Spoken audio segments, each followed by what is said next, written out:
All right, here we are with another episode of the High Ground, powered by Premier Companies. Sal, how's it going? Wonderful. I'm wonderful today. You're wonderful today. Well, we ought to be wonderful. We have Glenn in studio. Glenn, our how's it regular going? guest. It's going great. Thank you. Good. He's our Thank you for premier agronomist, and we're always, you're a fan favorite. So no props today, but I'm sure you have plenty to talk about because we are right smack in the middle of harvest. We are. So we're going to kick you off with a question of the day today, and then we'll get into the meat of the subject matter. So I think we've hit you pretty hard with some questions of the day before. I think we're letting you off the hook today a little bit. Yeah. What is the best purchase you've ever made? Well, my bride was not mail order, so I couldn't. Well, that'd be a great way to go. I hope she listens, though. you better say the wedding ring you put on her finger because she's a saint. Absolutely. Oh my gosh! Why would you set that kind of standard? Yeah, I know. Well, I'm changing mine. Mine too, because that was my answer. Yeah, she would know better. Yeah, so I've got two. I've got not that it wouldn't be, but Oh boy, She But would she- expect you to be saying it, right? no, she would know I was trying too hard, right? So, no, it's probably been two. One was I bought a combine. Oh, it's probably been 6 or 7 years ago that had almost no hours on it, and I gave about 50 cents on the dollar. Now, before you think I'm a con artist, you need to know that I was still apprehensive because this combine had been setting for 2 years, and the old guy that had retired and didn't sell the equipment off fed cats in this barn. He fed them canned cat food. Well, it was an open-sided barn, and the coons would come in at night. These raccoons would come in, grab the cat food cans away from the cats, pack it up into that combine, and continue to do their business. So when I bought this combine, I was scared to death because I took it out, I backed it out of the shed, turned the separator on the first time, and that thing pooped cat food cans for about 2 minutes. Oh, is that? I mean, the entire machine was packed full of cat food cans. You turned on that unload auger and cat food cans. No way. Absolutely. This machine was so grotesque. I took it over to a buddy of mine's house. He's got a poultry house cleaner, right? Which is a 500-gallon, real high volume, low pressure sprayer. I spent almost an entire day cleaning on that combine, and I had an inspection planned for the next Monday, and I waved them off. That was on a Saturday. I waved them off because you couldn't stand the smell. Cat smell. No. Coon. Oh, the coon. They literally, there was 6 inches of coon crap on every flat surface, inside the hopper, on top of the cab, on top of the engine, on top of the cage. It didn't eat the paint off of it? Nope, because it was inside this barn door. Wow. But it was, when I should have probably took an air hose to it first. Oh, yeah. But yeah, I got it wet. Dry coon crap is better than wet coon crap. Probably. Absolutely. And for about the problem gets bigger. For about 3 years afterwards, you understand, this machine had like 600 separator hours, 800 engine hours on it. Holy cow. And I gave like 50 cents on the dollar for what they normally would bring. And I'm still scared to death. It's like, if it had been mice instead of coons, and the wiring was all screwed up, well, you put a harness on. Well, yeah, you'd have had $1.50 for every dollar in it. Yeah, and it never been right again, right? You'd probably fought, ghosts and electronic messes. But, this is just an idea of my age. In the late 80s, after I got out of college, my first purchase of ground, right? Now, this is in the late 80s when agriculture absolutely sucked, right? Bad. And the guys that did survive had such a taste in their mouth for borrowing money and that sort of thing that, land prices really did plummet. And my first 40 I bought, which was wooded, like it'd be recreation ground today, I gave $225 an acre. I was going to say it was less than 300. That'd have to be your best purchase then, too. I'd say they'd be tied. Yeah, they'd be tied. For sure. That was probably much better. But yeah, it's... this explains a lot about your attitude about coons, because And groundhogs. and groundhogs. Right. Yeah. Absolutely. Yeah, for sure. Well, what's yours, Sal? I don't know. That one's hard to top, but it is a piece of equipment, I think. Obviously, beyond the wedding ring for my wonder. I saw a flag go up. Yeah, She gets up and fixes your breakfast I and know. your lunch. I think. Yeah. Clearly, we know that was your best purchase. But I bought a 2020 Case Super N backhoe and it was a holdover. It's 21, had 8 hours on it, brand new, and has heated seats, Bluetooth.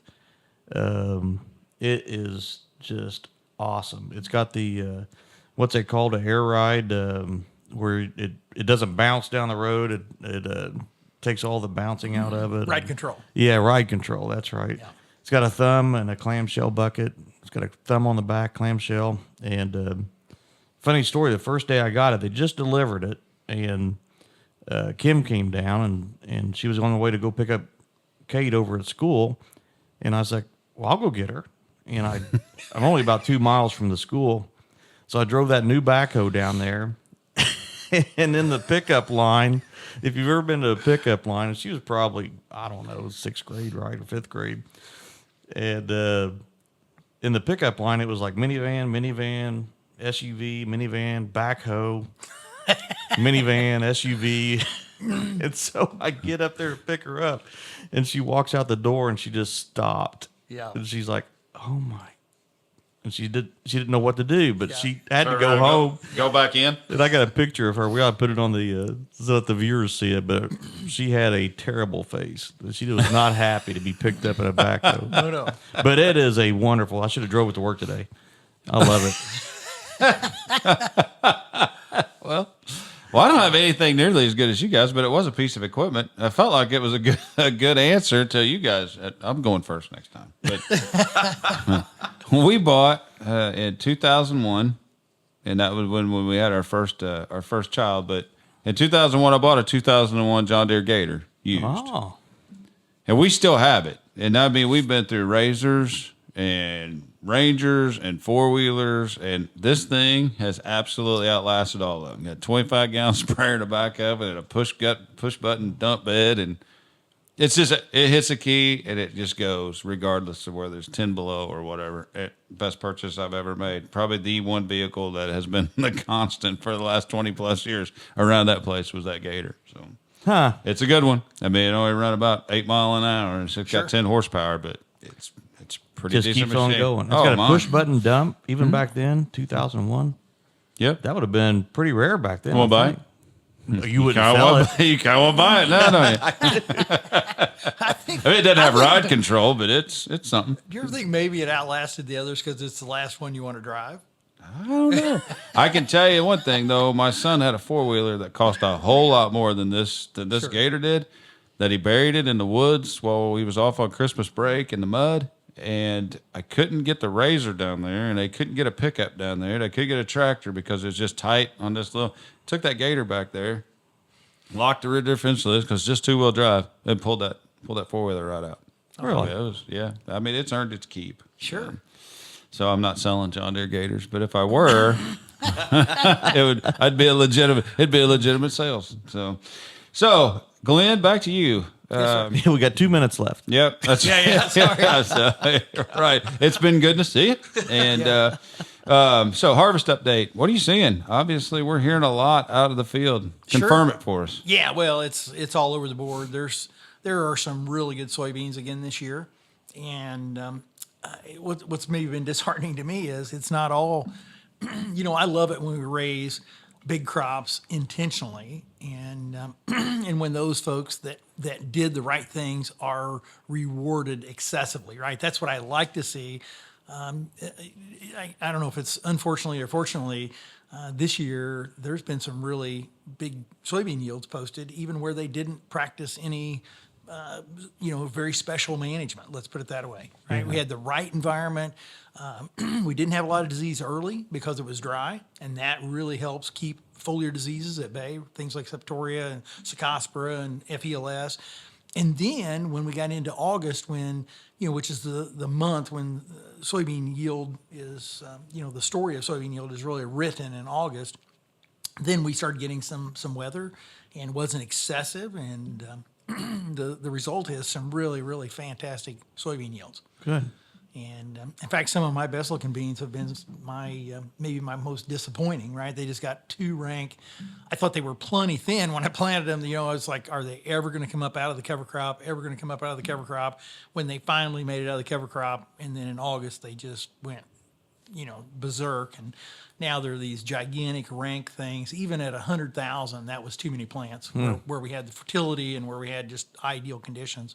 It was just too much, and they're lodged and tough to cut and that sort of thing. But I'd say most of the soybeans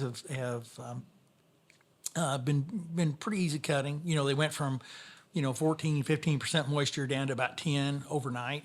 Yeah. And with green leaves. yeah, with green leaves. But that's part of I hate to ever make agronomic by trait comparisons, right? Everybody's like, oh, these damn Enlist beans just don't, they don't mature like the Xtend beans do. And there's probably some truth in that, right? If you start making that observation, it does seem like the varieties that were converted for Enlist do have a lot of this tendency to kind of hang on to leaves and that sort of thing, where some of these Asgrow varieties that we were very familiar with, right? They're red stem beans, real pretty, red-headed beans. They kind of run their course. The leaves turn yellow, they drop off, and the plants senesce really uniformly.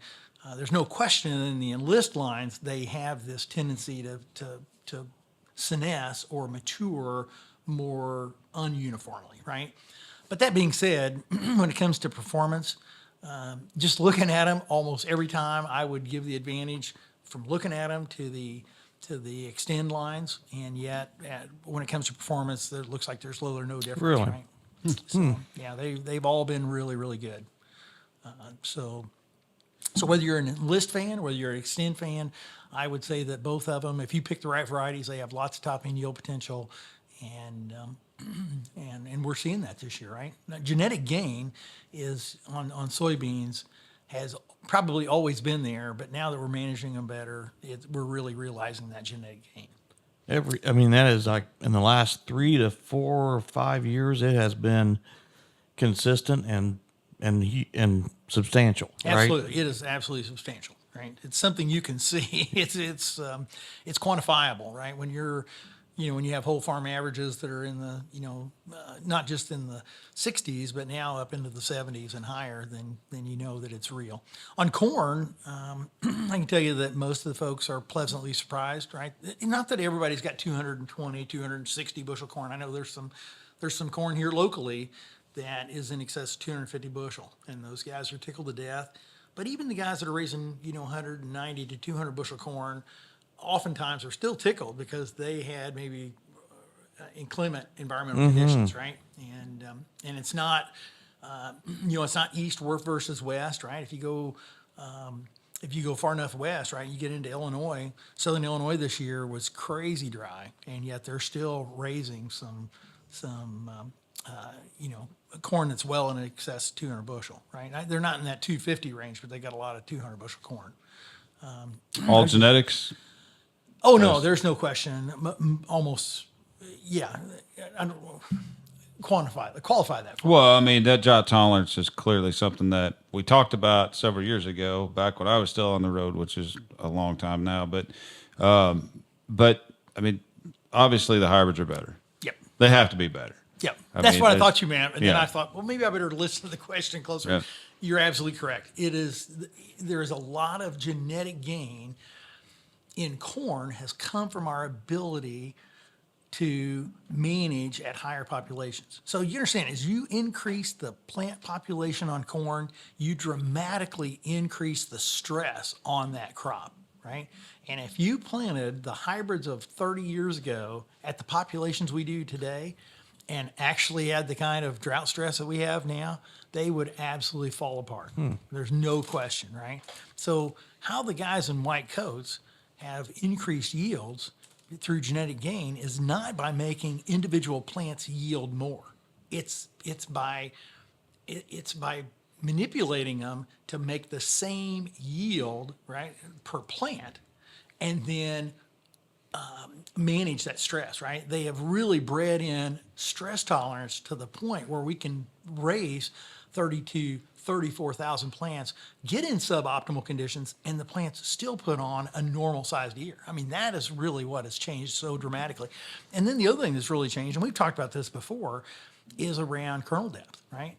if we get some late season weather, 90,000 kernels per bushel used to be the standard. And today, in the last 4 years anyway, we've probably had an average kernel count per bushel of like 65,000 kernels, right? Gee, Christmas. So when you pack that, I mean, that's like candy corn. Yeah. it is. It does look like candy corn. Yeah, and so it's not the density of the kernel, right? We haven't appreciated test weight, right? Everybody wants to attribute that to test weight. Test weight is the density of the kernel. This is actually just flat out kernel size.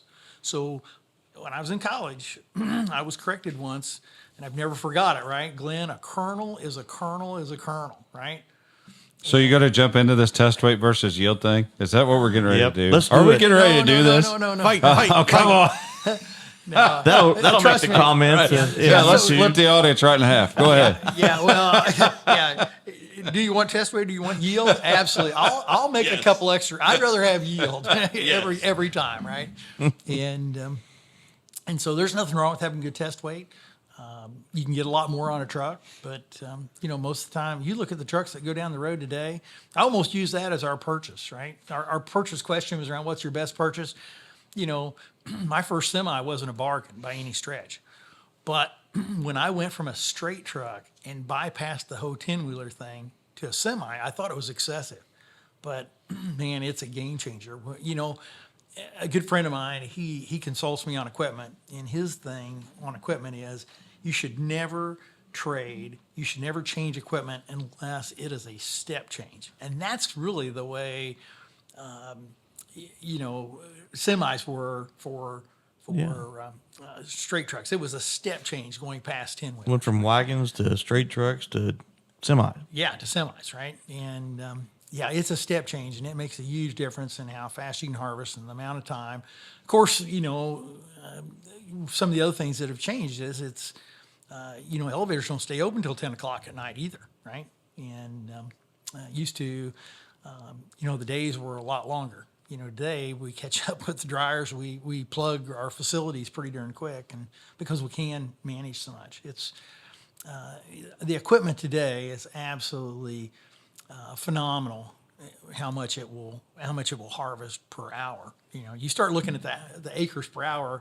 We have all these electronics in our combines, and you look over there at the acres per hour, and it's not uncommon even on my small machine to get up there at almost 20 acres per hour. That's amazing. And It's crazy. it's pretty amazing. And the challenge is just hauling the grain away. Absolutely. And that just takes more semis. More. Yeah. You just have to have.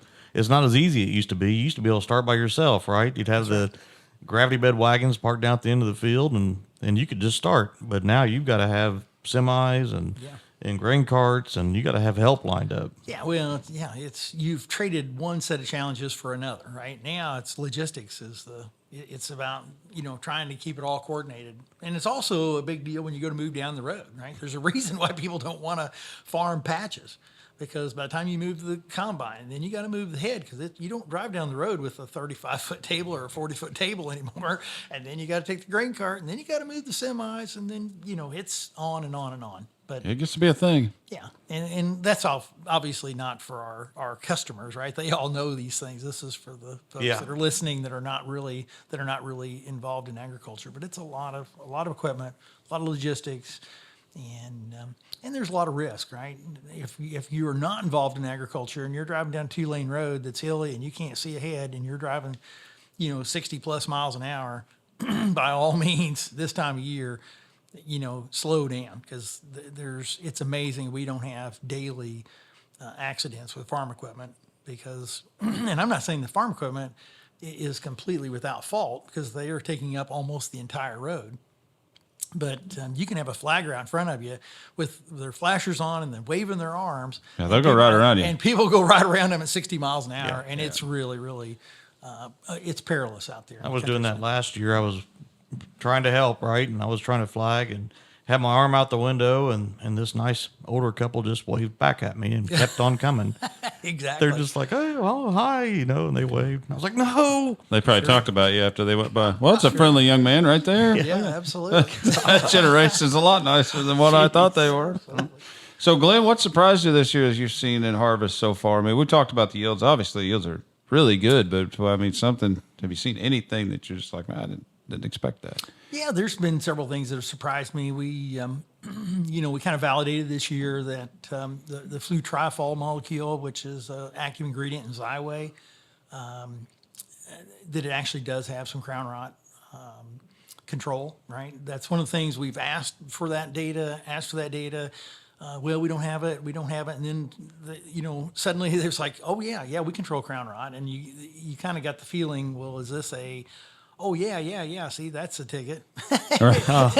Is it, or did we elicit that response? And, my friends at FMC, they're good folks, and they said, yeah, we think it's real. We got a chance in the answer plot this year to actually run it next to, a product called prothioconazole that we know has really good crown rot control, and the Xyway actually was every bit as good, maybe even a tick better. So yeah, that kind of surprised me. It surprised me that we didn't have the critters. I noticed in the email that you asked about. Stink bugs, right? And normally I get pretty emotional about stink bugs because they have been so hard for us to control. This year, I can tell you that the stink bug numbers looked like to me they were down, right?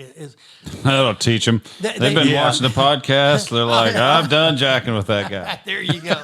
So I'm not saying that they're down in your wife's laundry room, right? Or coming in the back door, or finding corners in your shop. But in the soybean fields, it looked like to me the numbers were significantly less than what they had been in previous years. And maybe that's because we've been trying to hurt them pretty bad, right? We've been making multiple applications of insecticide. We've gone to multiple modes of action, right? Not just a really strong pyrethrin, but we've been adding things like imidacloprid or thiamethoxam. These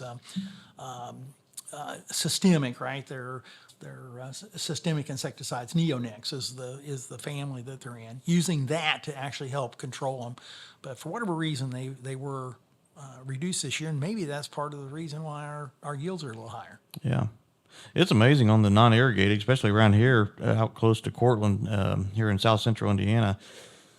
We had 300 bushels on non-irrigated ground. Yeah. And that was even in the environment this year where crown rot was such an issue as it got later. And just amazing to see how these yields have just crept up every year. Yeah. I guess we don't say crept up anymore. They've really been substantial. It has, yeah. And expectations have changed. Oh, yeah. Well, yeah. 200 bushels as a crop failure, you mean? Yesterday, I couldn't believe the text. It was 83 bushel soybeans, and he was pretty disappointed. Thought they'd make 100. Yeah. And I'm like, oh my gosh. Yeah, that's real, right? That's why most farmers are sandbaggers, right? It's much better. I don't know of anybody that doesn't get in the crop and immediately start taking their shoes off, extrapolating, well, if this is what my beans are going to be, or if this is what my corn is going to be, I've got this many acres, what's going to be my total bushels, and what's the total price? What is that figure? Is it 1.6 million? Is it whatever? Right. I think everyone has that tendency, and if you're above that number, right? If you sandbag, you come in above that number, you feel like that's almost like free income. If you set a number in your mind and you don't make it, then you fail. You have this dark cloud. That is over funny. What a loser. Yeah. It's you may not articulate that, but yeah, most people try to set realistic goals because you hate that feeling of thinking you had something that you don't get. Right? It's much better to exceed your goal. Our Premier Ag Psychologist. There you go. Yeah. Absolutely. He's gotten in the head of him. So, hey, I've driven around a lot, seen a lot of cornfields that have been shelled off. Seems like a lot of broadleaves in cornfields this year. Can you attribute? Is that true? No, I think that's fair. I think that's a fair observation. I'm not sure that they're all. The water hemp absolutely is a problem, right? And there's plenty of water hemp out there in corn. Most of the water hemp, if you'll notice, though, is it's not where we had good stands and had good management. It's almost always in the voids, right? And it's around, and it's not just broadleaves. There's Johnson grass in southern Indiana, in almost every wascob, right? Any place where there's a void and you don't have crop competition, then you're going to have problems. There is one weed in particular that I don't think it's a problem, but it's probably something we're going to have to start paying attention to. Today, it's not a problem. That is hop hornbeam copperleaf, right? It looks like teaweed or prickly cider. It comes late in the season. And it's not a problem in corn because when it comes on, it's late enough that it really doesn't have any influence on yield. What I'm scared of is eventually we're going to, this could translate into a problem in soybeans, right? Yeah. That's probably, I'm more worried. And I think that's what I'm seeing. And it seems like it's prevalent. Oh no, it'll be solid. In these fields that have hop hornbeam copperleaf, I mean, it's absolutely solid. Everywhere. Yeah. Makes a good cover. That makes a good cover. Yeah, it does. Yeah, it almost looks like those fields have been seeded, some of them. And these are guys who have high management programs. So I was just Absolutely. like, wow. Yeah. Wow. So A lot of that, weeds. yeah, it didn't come on. I mean, it germs, late in the spring, early summer, and then just kind of grows latent until the crop starts to senesce, and then there's enough light gets through the canopy that it comes on. It's kind of surprising because we used to use Raptor and some other products like that to try to control it years ago, and you would have thought with Roundup that we would have backed them off, and I guess maybe we did, but it does germinate late and kind of hides under the canopy, doesn't it? Yep, it does. Can't get the spray to it. That's right. That's exactly what's going on. So, anyway, it's a great observation. Well, thanks. Since you stumped me last time, I thought I'll try to redeem myself There a you little go. bit. Great observation. Good job, Brian. Well, that's why I like an attaboy every now and then. You've not ever picked up on that. He responds really well to negative reinforcement too. You got to really Does hit he? him. Unfortunately, yeah. So, Maybe not in the best manner, but you got anything else for him? You know, I mean, I- he's here. I know. He's here. I mean, I'm guessing he's busy. He is busy. You're going to go right back. And how's the grandson? I've been getting some pictures of you got a partner in your combine this year, I don't do. you? Actually, Bennett is 3 now, and this is his 4th season, right? This is his 4th harvest season because the first season, they've got pictures of him in his bassinet or his little carrier in the floor of the combine. Nice. That's a good And- place to sleep, I'm guessing, when you're that Absolutely, age. yeah. So he was like 4 months old the first year, and that picture was interesting. I'd been out west. I started harvest, ran out west to stick an arrow through a poor defenseless elk. Beat feet home. Was coming right at you. Yeah, That beat feet friggin' home. thing. Didn't hardly sleep on the way home. Probably the DOT people don't want to hear that. But anyway, I didn't even go to the house. I literally came home from Colorado and drove straight to the field, got in the combine, and went back to harvesting. Donna shows up with Bennett, and he's a newborn, and gets him up in the cab, and she no more gets in the cab, and Kenna calls and needs some kind of assistance, and so they left him in. And you're babysitting a newborn I'm babysitting in the a combine. In the combine. But man, I'm telling you, my granddaughters. I have these twin granddaughters, and then we probably better quit because not everybody wants to hear about, your grandchildren like you like I to talk think about. you'd be surprised. But I have twin granddaughters that are newborns. And Pop kind of scares the crap out of them, right? Because I'm generally Can't wanting imagine. I want to test their hearing and this, that, and the other, so I'm making loud noises and that's that, and the other. Kenna and I drag them into the combine. They were going to have their first combine ride this week. It was Because actually- as a newborn, that's important. Oh, absolutely, absolutely, and literally, Audrey is just, screaming coming up the stairs, and Morgan's not very happy, and we get them in there, and they're both crying. We're like, well, this isn't gonna work. I turn on the separator, and of course that starts this vibration. turn on the header, and as soon as the header starts rolling, it's like just almost instantaneously the whining stops, right? And then they're totally mesmerized with what's going on. And before long, I've got them both in my lap, and they're both happy. Both tickled to death with Pop. Well, the Santa Claus visit won't be that traumatic this year. That should go fairly easy. There you go. So yeah, combine's kind of smooth over everything. That's funny. It's the best time of year without question. My son rode with me one time in a semi hauling fertilizer, and so we got to the field, and he said, "I want to ride in a spreader." So I stuck him up there. Dan Wagler was a spreader, so I stick him up in the cab with him, and they take off. Well, he hadn't been gone 3 or 4 or 5 minutes, and he stops out there in the field. I'm like, oh no, oh no, yeah. What's Travis doing? Well, he comes back around, and when I look, Travis is down in the floorboard, leaned back against the front glass.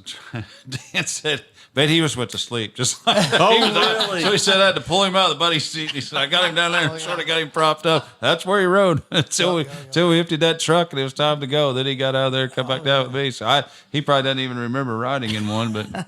Oh yeah, Yeah, it's a combines good are, place to sleep. yeah, combines are a great sleeping aid. Yeah. And you get pretty creative with paper towels and the trash Lunch bag. boxes, jackets. Yeah, eventually you finally put them down on the floor Yeah. so they don't break their neck. Yeah. That's fun. That's fun. All Anything right. else, Sal? Hey, that's all I got. Glenn, we always appreciate you being here. Thank you my so pleasure. much. And we'll have you back maybe post-harvest update or before we like to bug. We like to pull you in when you're the busiest. Yes. So. No, it's all good. All right. Appreciate it. That's another episode of the Agronomy powered by Premier Companies. Remember to like and subscribe. Thanks. Thanks.